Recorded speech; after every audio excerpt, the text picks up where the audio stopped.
एक ऐसा राज्य जिसने बुद्ध को ज्ञान दिया, चंद्रगुप्त को सत्ता दी और आर्यभट्ट से लेकर अशोक तक को दिशा दी। जहां नालंदा की लौ से पूरी दुनिया को रोशनी मिलती थी, जहां संविधान से पहले नीति थी और शिक्षा से पहले तक्षशिला।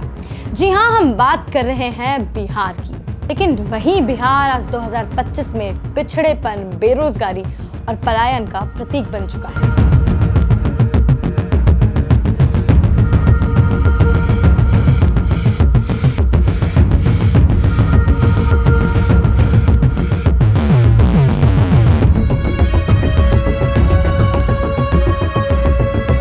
आखिर क्यों नहीं बदलता बिहार? और क्या इस बार का चुनाव 2025 कुछ नया ला पाएगा?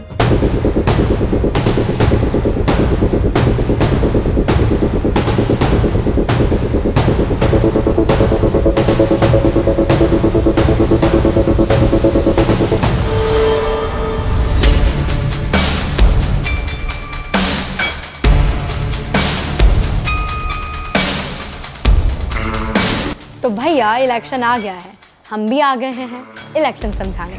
अब इलेक्शन समझने से पहले थोड़ा इतिहास समझ लेते हैं, तो फिर उसके बाद हम आज के बिहार को और इतिहास के बिहार को कंपेयर करके समझाएंगे। अगर हम भारत के इतिहास में पीछे जाए तो बिहार सिर्फ एक राज्य नहीं था, यहाँ ज्ञान, सत्ता और संस्कृति का केंद्र था। मगध साम्राज्य से लेकर मौर्य और गुप्त वंश तक बिहार ने दुनिया को राजतंत्र और लोकतंत्र का पाठ पढ़ाया। ऐसा माना जाता है कि प्राचीन काल में बिहार इतना समृद्ध और शक्तिशाली था कि पूरे भारत के आर्थिक और बौद्धिक रीढ़ माना जाता था। मगध साम्राज्य की राजधानी पाटलिपुत्र, आज का पटना, उस समय दुनिया की सबसे विकसित और संपन्न शहरों में गिनी जाती थी। एक यूनानी यात्री मेगिस्थनीज ने अपनी किताब इंडिका में लिखा था कि पाटलिपुत्र में चौड़ी सड़कों, भव्य महलों और संगठित प्रशासन का जाल बिछा हुआ है। नदियों के जरिए व्यापार हो रहा था, सोना चांदी जैसी धातु आम चलन में थी। नालंदा विश्वविद्यालय में इतना बड़ा पुस्तकालय था कि उसे जलने में कई महीने लग गए थे। ये वही बिहार था जिसकी समृद्धि देखकर विदेशी आक्रेताओं की नजरें उस पर टिकती थी। बिहार केवल ज्ञान में नहीं बल्कि धन, व्यापार और संस्कृति में भी भारत का सिरमौर था।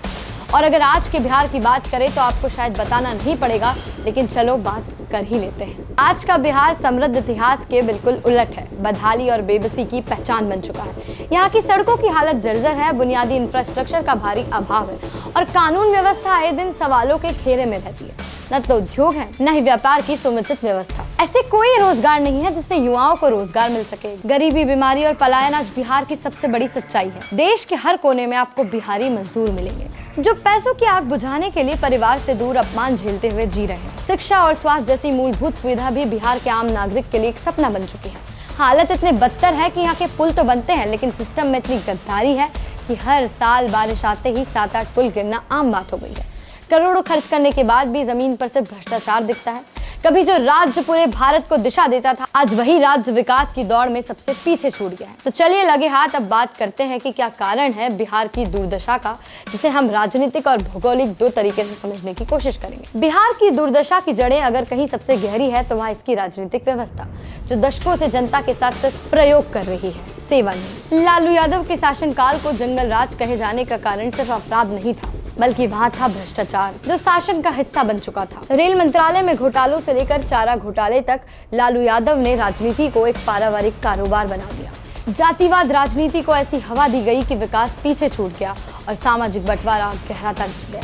वही नीतीश कुमार, जो एक समय सुशासन बाबू के नाम से पहचाने जाते थे, आज सत्ता की ललक में इतने उलझ चुके हैं कि वैचारिक प्रतिबद्धता के नाम की कोई चीज बची ही नहीं। कभी आरजेडी के साथ, कभी बीजेपी के साथ गठबंधन की राजनीति बिहार की स्थिरता को नुकसान ही पहुंचा रही है। अगर हम भारतीय जनता पार्टी की बात करें तो उसने भी बिहार में सिर्फ वोट बैंक की राजनीति की है। केंद्र की सरकार में होने के बावजूद बिहार को कभी वो इंफ्रास्ट्रक्चर, इंडस्ट्री या विशेष राज्य का दर्जा नहीं दिला पाई जिसकी उसे सबसे ज्यादा जरूरत थी। चुनाव के समय बड़े बड़े वादे किए गए, स्मार्ट सिटी, एम्स, नए उद्योग, रोजगार, लेकिन ज्यादातर बातें सिर्फ जुमलों में सिमट गई। भाजपा ने बिहार में जातिगत समीकरणों को साधने में महारत तो हासिल कर ली, लेकिन जमीनी विकास के मुद्दों पर उसका योगदान बेहद सीमित रहा। अगर बात करें कांग्रेस की, तो कांग्रेस की हालत तो और भी दयनीय रही।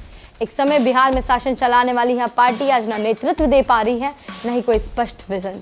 कांग्रेस सिर्फ गठबंधनों के सहारे राजनीति में जिंदा रहने की कोशिश कर रही है, न कि जनता के मुद्दों के लिए संघर्ष कर रही है। नीतियां और कार्यकर्ताओं की कमी के कारण यह पार्टी बिहार में अपनी विश्वसनीयता लगभग खो चुकी है। इस प्रकार लालू यादव का भ्रष्टाचार, नीतीश कुमार की सत्ता की लालसा, भाजपा की खोखली नीतियां और कांग्रेस की दिशाहीनता, इन सब ने मिलकर बिहार की राजनीति को एक ऐसे मोड़ पर ला खड़ा किया जहां जनता के मुद्दे सबसे आखिरी पायदान पर खड़े हैं। जब तक राजनीति में ईमानदारी, स्थिरता और नीति आधारित सोच नहीं आएगी, तब तक बिहार का वास्तविक विकास केवल एक सपना ही रहेगा। अब बिहार की दुर्दशा का दूसरा प्रमुख कारण है झारखंड का बिहार से अलग होना, जिसने राज्य की आर्थिक रीढ़ को तोड़ दिया। जब 2000 में झारखंड अलग राज्य बना तो बिहार अपने सबसे बड़े खनिज, उद्योग और प्राकृतिक संसाधनों से हाथ धो बैठा। कोयला, लोहा, बॉक्साइट और कई अन्य खनिज जो कभी बिहार की संपन्नता का आधार थे, वे सब झारखंड में चले गए। साथ ही बड़े बड़े उद्योग, फैक्ट्रियां और बिजली परियोजनाएं भी उसी के साथ चली गई, जिससे बिहार की आर्थिक आत्मनिर्भरता पर भारी आघात पड़ा। इसके बाद बिहार के पास न बड़े उद्योग बचे,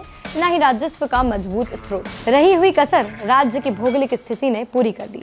उत्तर में नेपाल की सीमा और नदियों की बाढ़, पूर्व और पश्चिम में सीमित औद्योगिक संपर्क और दक्षिण में झारखंड के अलगाव ने बिहार का संचार, व्यापार और आर्थिक नेटवर्क से काट दिया। नक्सल प्रभावित इलाकों और बार बार आने वाले प्राकृतिक आपदाओं ने भी निवेशकों को दूर रखा। इस प्रकार झारखंड का अलग होना और बिहार की जटिल भौगोलिक बनावट दोनों ने मिलकर राज्य को विकास के मुख्य धारा से बहुत दूर कर दिया। चलिए बात करते हैं बिहार की प्रमुख समस्याओं का। अब अगर आज के बिहार की सबसे बड़ी समस्या को समझे तो यहाँ एक नहीं बल्कि कई जटिल और आपस में जुड़ी समस्याओं का नतीजा है, जिसने इस राज्य को लंबे समय से विकास की दौड़ से बाहर कर रखा है। सबसे गंभीर संकट है बेरोजगारी, जहां हर साल लाखों युवा कठिन परीक्षाओं की तैयारी करते हैं, लेकिन या तो परीक्षा रद्द हो जाती है या पेपर लीक हो जाता है और नौकरी की आस में उनकी उम्र बीत जाती है। उसके पीछे एक और अहम कारण है उद्योगों का अभाव। झारखंड के अलग हो जाने के बाद बिहार अपनी खनिज, फैक्ट्री और उद्योगों का आधार से वंचित रह गया और आज भी यहाँ कोई ठोस औद्योगिक नीति या निवेश का माहौल नहीं बन पाया। शिक्षा व्यवस्था भी चरमराई हुई है, जहाँ सरकारी स्कूलों में शिक्षक नहीं, किताबें नहीं और पढ़ाई से ज्यादा वहाँ मध्याह्न भोजन पर ध्यान है। परिणाम स्वरूप बिहार में पलायन एक स्थायी नियति बन चुका है।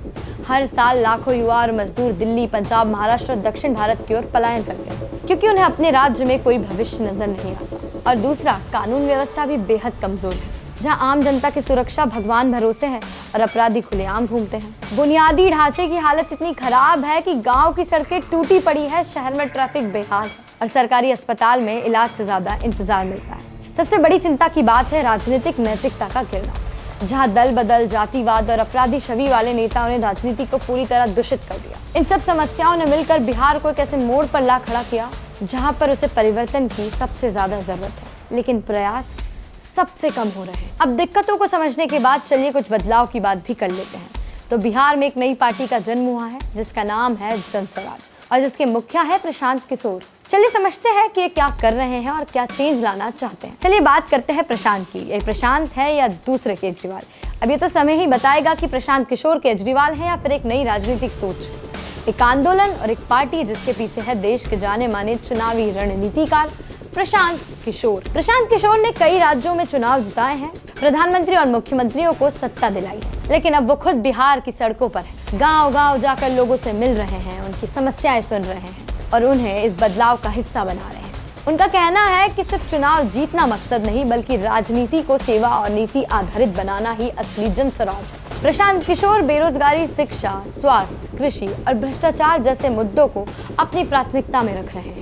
उनका साफ कहना है कि जब तक सरकारी नौकरियों की भर्ती पारदर्शी नहीं होगी और शिक्षा व्यवस्था में आधारभूत सुधार नहीं होगा, तब तक बिहार आगे नहीं बढ़ सकता। वो गांव को आर्थिक रूप से मजबूत बनाने, पंचायती राज को सशक्त करने और हर युवा को स्थानीय स्तर पर रोजगार देने की योजना पर काम कर रहे हैं। इसके अलावा वो बिहार के शिक्षकों की गुणवत्ता सुधार, सरकारी अस्पताल में जवाबदेही दे और कृषि को मुनाफे का पेशा बनाने की बात करते हैं। उनका मॉडल सिर्फ शिकायत करने का नहीं है, बल्कि विकास को ठोस रूपरेखा देना।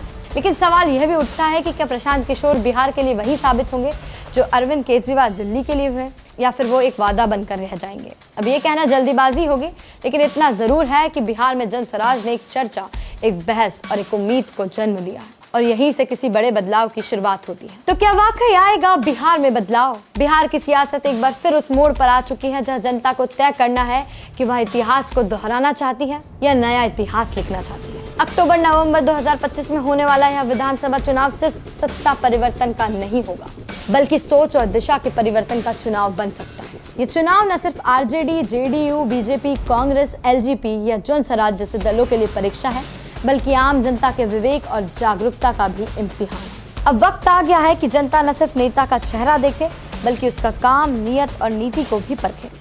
जात पात, धर्म और भावनात्मक नारों से ऊपर उठकर विकास, शिक्षा, रोजगार और स्वास्थ्य जैसे असली मुद्दों पर वोट करना आज की सबसे बड़ी जरूरत है। बिहार बदलेगा या नहीं, इसका जवाब किसी नेता या पार्टी के पास नहीं बल्कि हर उस वोटर के पास है जो इस बार सोच समझकर अपने मत को पहचानेगा और अपने मत का इस्तेमाल करेगा। अगर जनता ने सही सवाल पूछे, सही विकल्प चुने और जिम्मेदार नेतृत्व को मौका दिया तो 2025 का चुनाव बिहार के लिए एक नया अध्याय साबित हो सकता है। तो इस वीडियो में इतना ही। अगर ये वीडियो आपको पसंद आया है तो लाइक, शेयर और सब्सक्राइब जरूर करें। मैं सलोनी चंद्रवंशी विदा लेती हूँ।